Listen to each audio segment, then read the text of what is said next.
मित्रांनो, आज मी तुम्हाला एक ससा आणि कासवाची गोष्ट सांगणार आहे. एक सुंदर हिरवळीने भरलेले एक जंगल असते. सुंदर धबधबे असतात आणि सगळीकडे छान हिरवळ पसरलेली असते. जंगलामध्ये छान लहान मोठी झाडी असतात.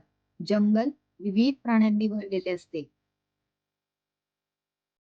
त्या जंगलाचा राजा एक सिंह असतो बरं का. आणि एक भला मोठा हत्ती असतो. एक छान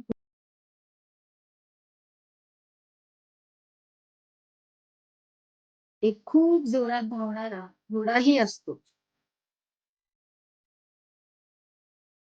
एक दिवशी एक ससा जंगलामध्ये गाजर खात असतो.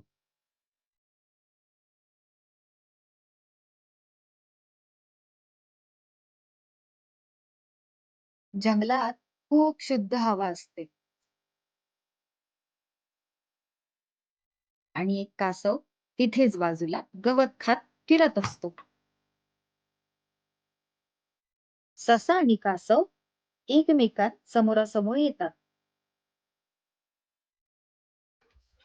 ससा कासवाला म्हणतो, "काय रे कासवा, आपण पळ्याची शर्यत लावूया का? जो पहिला येईल तो या स्पर्धेचा विजेता असेल." कासव त्याला म्हणते, "ठीक आहे, आपण लावूया स्पर्धा." ससा कासवाला हळू चालण्यावरून चिडवतो.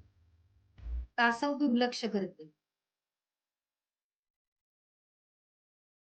दोघेही चालत चालत निघतात आणि स्पर्धेच्या प्रारंभस्थानी जाऊन थांबतात.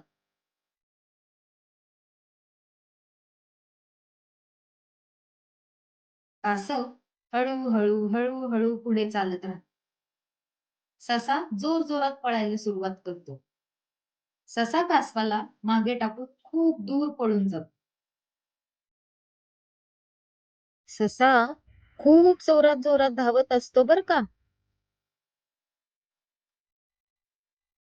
ससा रमत गमत उड्या मारत मारत जंगलाचे अंतर पार करत असतो.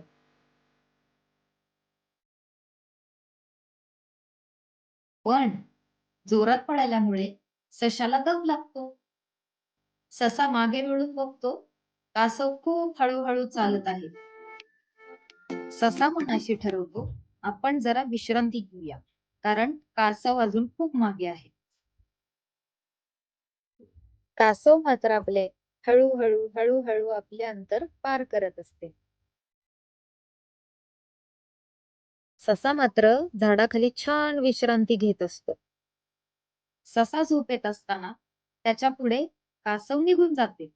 ससा जागा होतो आणि घाबरून धावायला लागतो. पण तोपर्यंत उशीर झालेला असतो. कासव शर्यतीची रेष पार करतो आणि कासवाला खूप आनंद होतो.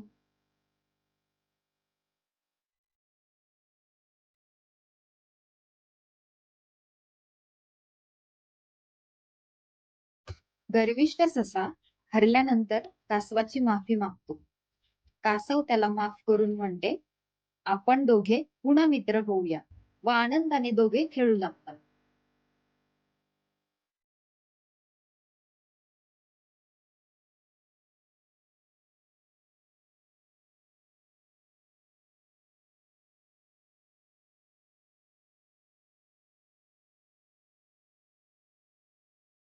आमच्या कथा आवडत असेल तर लाईक, कमेंट, शेअर करा, सबस्क्राईब करा आणि नवीन कथा मिळवण्यासाठी बेल ऐकन प्रेस करा.